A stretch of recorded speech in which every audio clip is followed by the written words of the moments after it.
আসসালামু আলাইকুম গাইস, সবাই কেমন আছেন? আলহামদুলিল্লাহ আমি খুব ভালো আছি। তো আমার অনেক ঠান্ডা লেগেছে, তাই ভাবলাম কি খাওয়া যায়। তো ঝাল করে মুড়ি মাখা খাচ্ছি।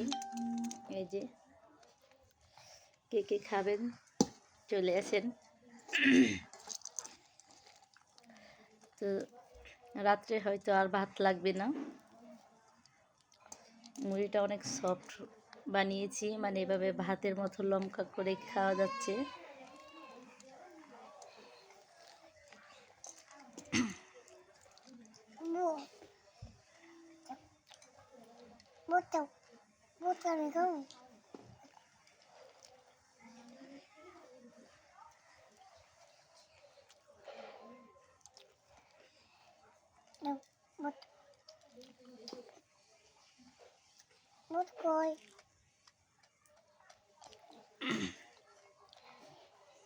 রাত্রে আর ভাত খাওয়া লাগবে না, মনে হচ্ছে মুড়িতেই পেট ভরে যাবে।